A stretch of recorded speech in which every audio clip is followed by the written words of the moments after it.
Hello friends, welcome back to Anvesha Raj channel. आज हम लोग पढ़ेंगे गोदान उपन्यास। ठीक है, मतलब इस गोदान उपन्यास को प्रेमचंद जी ने लिखा है।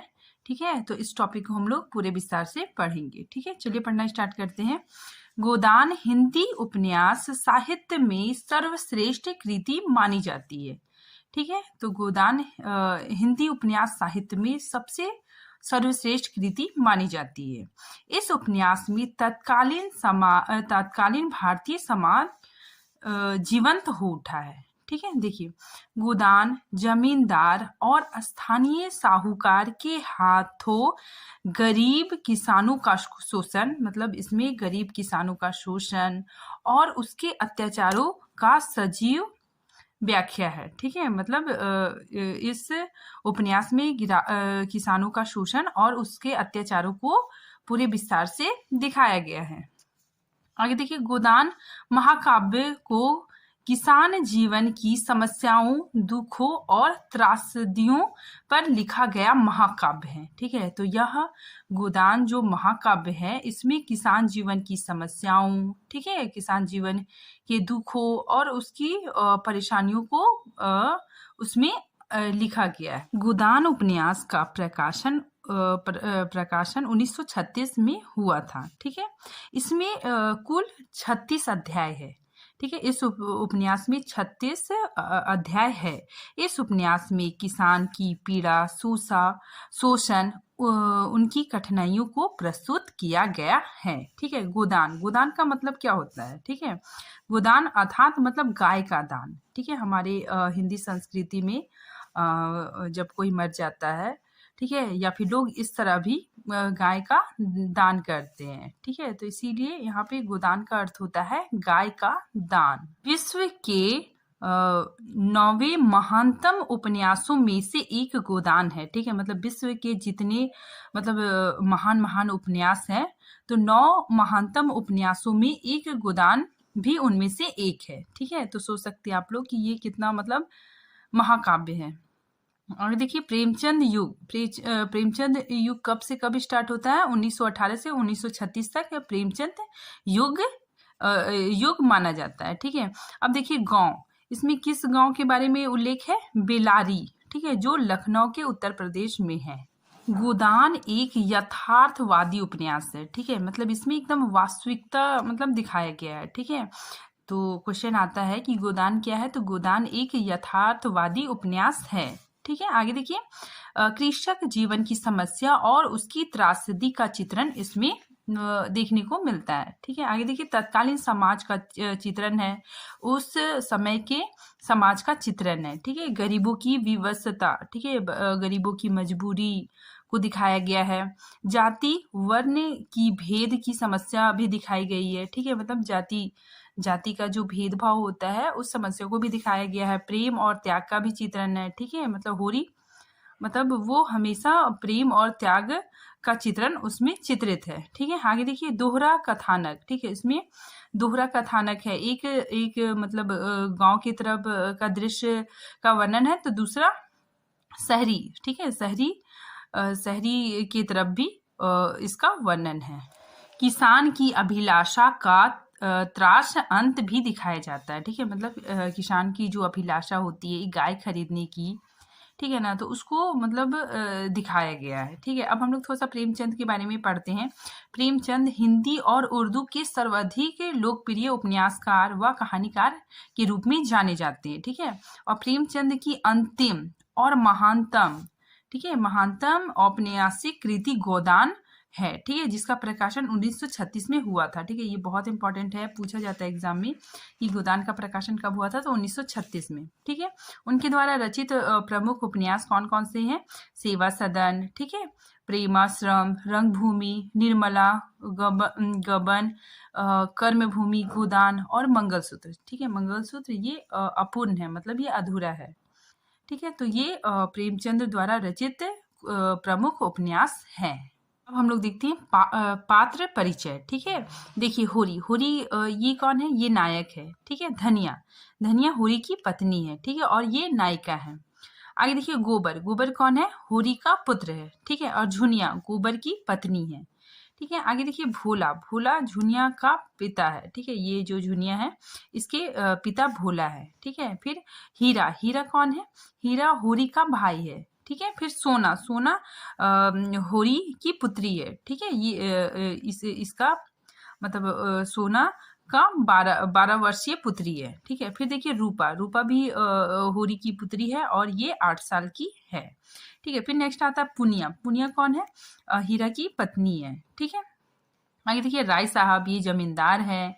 ठीक है। फिर मेहता, मेहता दर्शन शास्त्र के प्रोफेसर है। ठीक है। फिर देखिए मालती, मालती कौन है? आधुनिक नारी। ठीक है, या फिर ये मतलब ये डॉक्टर है। फिर आगे खन्ना, खन्ना कौन है?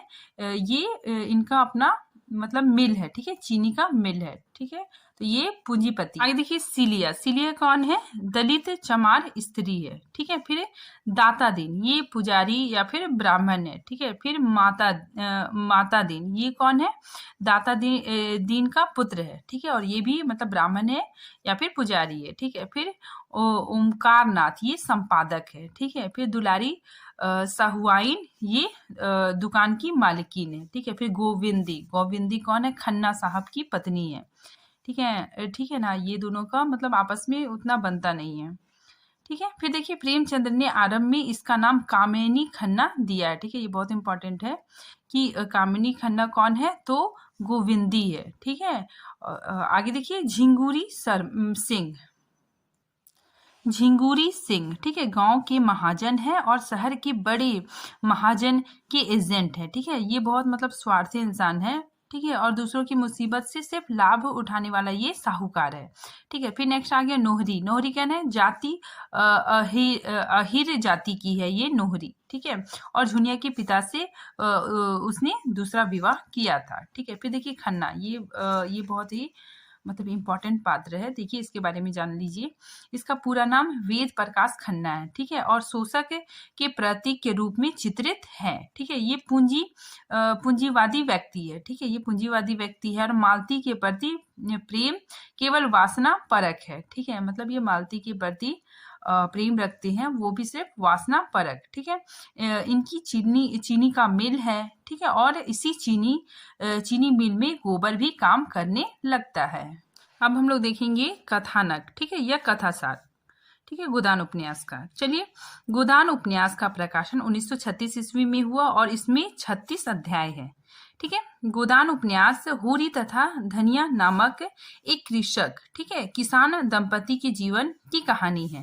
होरी और धनिया बेलारी गांव में रहते हैं। ठीक है, होरी के पास 5 बीघा जमीन है। ठीक है, ये याद रखिएगा कि होरी के पास कितना जमीन था? तो 5 बीघा। ठीक है, 5 बीघा जमीन के मालिक हैं।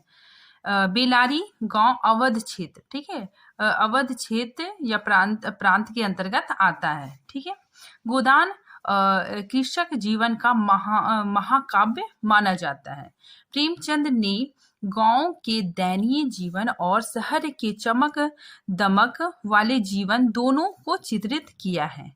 ठीक है, इस उपन्यास की प्रधान कथा में ग्रामीण जीवन का व्यापक एवं यथार्थ अंकन हुआ है। ठीक है, होरी बेलारी गांव में रहता है। उसके परिवार में पत्नी धनिया, ठीक है, बेटा गोबर और सोना एवं रूपा 2 पुत्रियां हैं। ठीक है, शोभा और हीरा उनके 2 भाई हैं। ठीक है, होरी कठिन परिश्रम से अपनी जीविका चलाता है। होरी सेमरी गांव में रहने वाले जमींदार राय साहब अमरपाल सिंह को पराया सलाम करने जाता है। ठीक है, तो होरी क्या करता है? वो मतलब सेमरी गांव जाता है। ठीक है, जमींदार से मिलने के लिए। ठीक है, आगे देखिए, एक दिन जमींदार के यहाँ जाते समय भोला की गाय देखकर उसके हृदय में गाय की लालसा उत्पन्न हुई। ठीक है, मतलब उसके हृदय में गाय पालने की लालसा उत्पन्न हुई। वह भोला को उसका दूसरा विवाह करवा देने और मुफ्त मतलब फ्री में भूसा देने का प्रलोभन देता है। वह गोबर को साथ लेकर भोला के घर भूसा डाल भी देता है। ठीक है, तो वो होरी क्या करता है, जब वो लौटता है जमींदार के यहाँ से, तो वो मतलब उसको भोला का गाय दिख जाता है। ठीक है, तो उसको उसके मन में मतलब गाय पालने की लालसा उत्पन्न हो जाती है। ठीक है, तो वो भोला से मिलता है। ठीक है, और वो बोलता है कि मैं तुम्हारा क्या करूंगा, दूसरा विवाह करवा दूंगा। ठीक है, अब भोला की मतलब भोला की पत्नी मर चुकी है। ठीक है, इसीलिए वो बोलता है कि मैं तुम्हारा दूसरा विवाह करवा दूंगा और मैं तुम्हें मतलब फ्री में भूसा भी दूंगा। ठीक है, और इस तरह वो गोबर को लेकर भोला के घर में भूसा मतलब दे देता है। इसी अवसर पर गोबर तथा भोला की विधवा लड़की झुनिया एक दूसरे के प्रति आकर्षित हो जाते हैं। ठीक है, तो होरी का बेटा गोबर और झुनिया की जो लड़की है, सॉरी, भोला की जो लड़की है झुनिया, ये दोनों मतलब आपस में प्रेम करने लग जाते हैं। शाम को गोबर गाय ले आता है। ठीक है, गांव के सभी लोग गाय देखने आए, लेकिन हीरा और उसकी पत्नी पुनिया नहीं आए। ठीक है, एक दिन मौका पाकर हीरा गाय को जहर दे देता है। ठीक है, गोबर मतलब गाय लेके अपने घर ले आता है। ठीक है, तो गांव के सभी लोग देखने आते हैं, लेकिन उसका अपना भाई, ठीक है, होरी का अपना भाई हीरा नहीं आता है। ठीक है, और एक दिन मौका पाकर हीरा गाय को जहर दे देता है। ठीक है, जिससे गाय की मृत्यु हो जाती है। ठीक है, होरी की पत्नी धनिया इस घटना पर तूफान मचा देती है। ठीक है, गांव के चौकीदार की सूचना पर थानेदार हीरा के घर की तलाशी लेना चाहता है। ठीक है, होरी कुल की मर्यादा, ठीक है, मतलब होरी को अपनी मर्यादा की बहुत चिंता होने लग जाती है। ठीक है, इसीलिए मर्यादा को बचाए रखने के लिए इस बात का विरोध करता है। ठीक है, तलाशी रोकने के लिए वह कर्ज लेकर, देखिए होरी क्या करता है, अपनी मर्यादा बचाने के लिए कर्ज लेकर थानेदार को रिश्वत देने को भी तैयार हो जाता है। होरी अपनी मर्यादा को बचाए रखने के लिए हर संभव प्रयास करता है। ठीक है, और इसके परिणाम स्वरूप उसकी आर्थिक दशा निरंतर बिगड़ती जाती है। ठीक है, तो वो कर्ज लेने के लिए तैयार हो जाता है, इसकी वजह से उसकी आर्थिक दशा और भी खराब हो जाती है। ठीक है, गोबर और झुनिया के प्रेम प्रसंग को लेकर पंचायत ने उस पर जो जुर्माना लगाया, उसे भी उसने अपना घर गिरवी रख कर अदा कर दिया। ठीक है, तो क्या होता है ना कि ये गोबर है, वो झुनिया को एक दिन भगा के ले आता है। ठीक है, तो और जो झुनिया है ये गर्भवती हो जाती है। ठीक है, तो इस वजह से पंचायत में मतलब पंचायत में होरी को यह जुर्माना लगाया जाता है। ठीक है, जुर्माना लगाया जाता है, तो होरी क्या करता है, अपना घर गिरवी रख के उस जुर्माना को भर देता है। ठीक है, आगे देखिए, गोबर घर छोड़कर लखनऊ शहर में मजदूरी करने लगता है। ठीक है, तो गोबर बहुत डर जाता है कि सबको मतलब उसको डांटेगा या फिर मारेगा, इसीलिए वो क्या करता है ना, डर के भाग जाता है। ठीक है, लखनऊ चला जाता है, फिर वहीं पे मजदूरी करके रहने लगता है। इधर होरी महाजनों के शिकंजे में पूरी तरह से फंस जाता है। ठीक है, तो इधर जो होरी रहता है वो बार बार मतलब महाजन से पैसा लेता है, इसकी वजह से वो फंसता चला जाता है। ठीक है, लेकिन इसके बावजूद वह झुनिया को अपने घर में आश्रय देता है। ठीक है, तो वो झुनिया को अपने घर में रख लेता है। ठीक है, क्योंकि वो बहुत रोते रहती है, तो वो मतलब उसके प्रति दया आ जाता है और वो अपने घर पे रख लेता है। ठीक है, और अपने घर का मतलब उसके बच्चे को भी मतलब अपना लेता है वो लोग। ठीक है, उसका फैमिली, और अपने भाई की पत्नी पुनिया की भी मदद करता है। ठीक है, मतलब उसका भाई भी जहर देके, गाय को जहर देके भाग जाता है। ठीक है, तो होरी अपने भाई की पत्नी पुनिया का भी मदद करता है। ठीक है, भोला भी अपने रुपए के लिए बार बार तगाजा करने लगता है। ठीक है, तो भोला बहुत गुस्सा हो जाता है और उसका गाय भी मर जाता है। वो पैसा के लिए बार बार उसके पास आता है। ठीक है, पैसा मांगता है, और एक दिन उसके बैल खोलकर ले जाता है। ठीक है, मजबूर होकर होरी पंडित दाता दीन के साझे में आधी बटाई पर खेती करता है। ठीक है, तो वो क्या करता है, पंडित दाता दीन के यहाँ पे क्या करने लगता है, खेती करने लगता है। ठीक है, वह गांव के महाजनों के शोषण के चलते दाता दीन का नौकर बन जाता है। ठीक है, पहले वो किसान था। ठीक है, कर्ज होने के कारण वो अपना घर जमीन सब कुछ गिरवी रख देता है, और इस तरह वो दाता दीन का नौकर हो जाता है। ठीक है, साथ में धनिया, सोना और रूपा भी मजदूरी करने लगती है। ठीक है, ये लोग क्या हो जाते हैं, मजदूर बन जाते हैं। गोबर इसी बीच गांव वापस आ जाता है। ठीक है, तो गोबर शुरू में तो भाग जाता है, फिर गांव वापस आता है। ठीक है, और गांव में अपना खूब रौब जमाता है, ठीक है, क्योंकि थोड़ा बहुत पैसा कमा के आ जाता है, इसी वजह से वो गांव में खूब रौब जमाता है। वह चाहता है कि होरी अपना सीधापन छोड़ दे, लेकिन होरी उनके विचारों से सहमत नहीं होता, ठीक है। तो होरी उसके विचार से सहमत नहीं होता है। अंत में गोबर झुनिया और बच्चों को लेकर फिर लखनऊ वापस चला जाता है, ठीक है। तो गोबर क्या करता है, अपना मतलब अपना फैमिली को, ठीक है, अपने बच्चे को और अपनी बीवी को लेके वो शहर चला जाता है। होरी कर्ज लेकर सोना का विवाह करता है, ठीक है। इसके साथ ही गांव की दलित लड़की सीलिया को भी अपने घर में आश्रय देता है, ठीक है। फिर आगे देखिए, लेकिन वह कर्ज में पूरी तरह से डूब जाता है। जीवन के संघर्ष में वह चूर चूर हो जाता है, ठीक है, मतलब वो जीवन के संघर्ष में पूरी तरह से चूर चूर हो जाता है, ठीक है।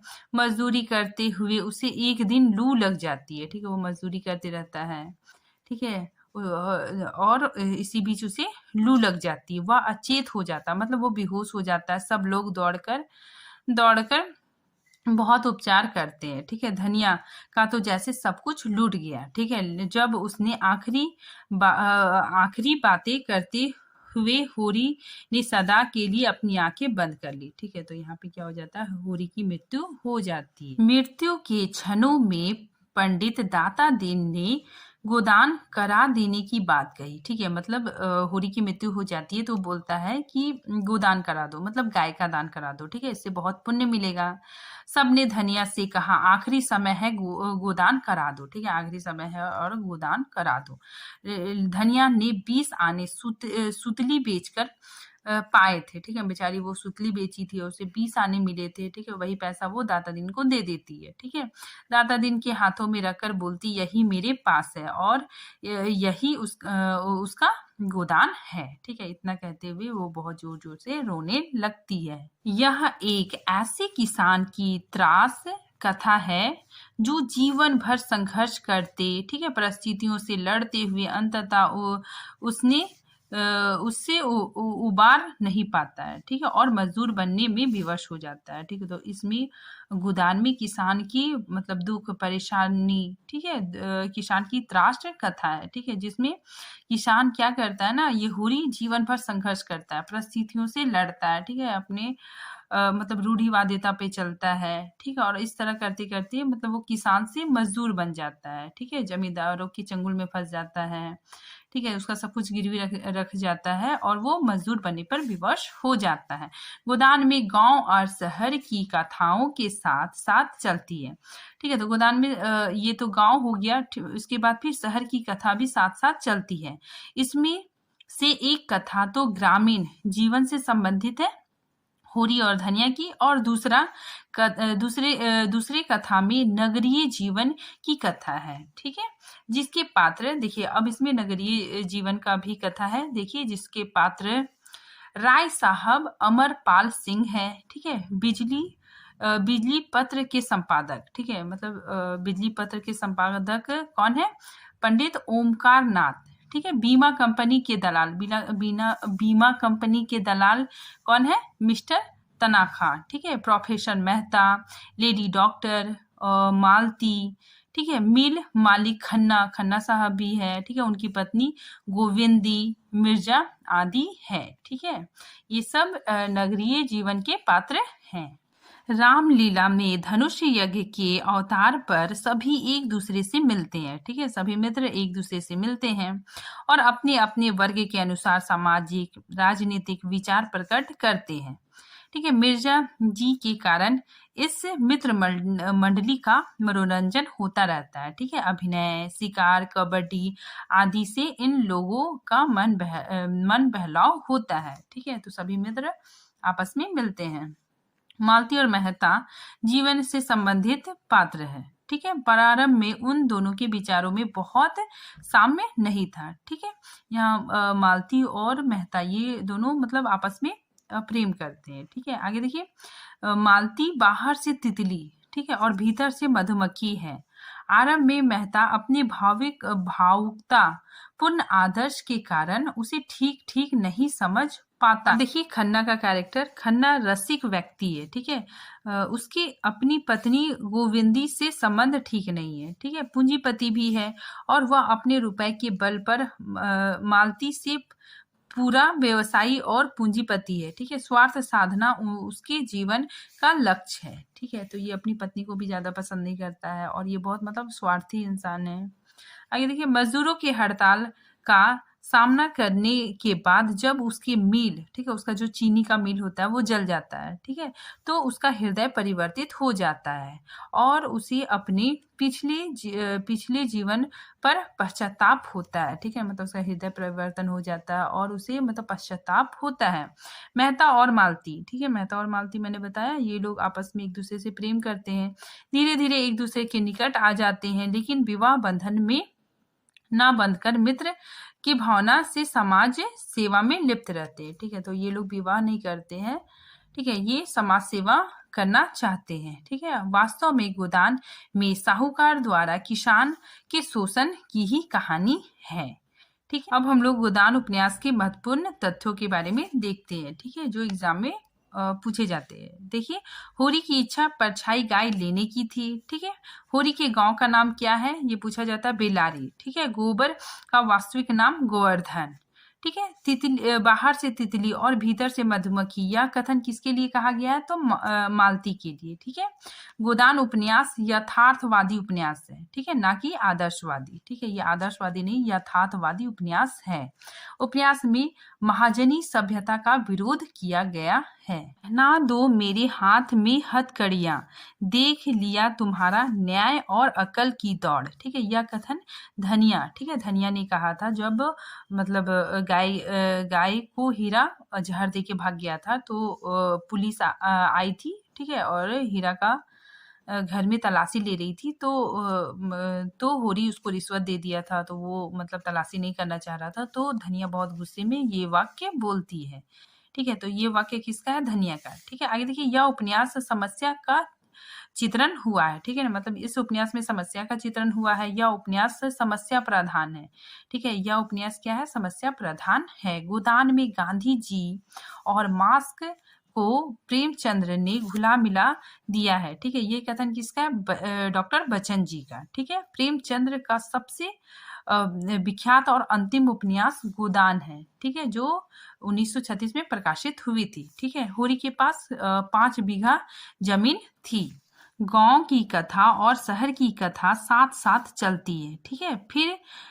फिर दोनों कथाओं में संबंधता और संतुलन पाया जाता है, ठीक है। मतलब दोनों कथाएं साथ साथ चलती है और दोनों में मतलब संबंधता और संतुलन पाया जाता है, ठीक है। गोदान एक राष्ट्रीय प्रतिनिधित्व उपन्यास है, ठीक है। नेक्स्ट देखिए, उपन्यास में शोषण व अन्याय के विरुद्ध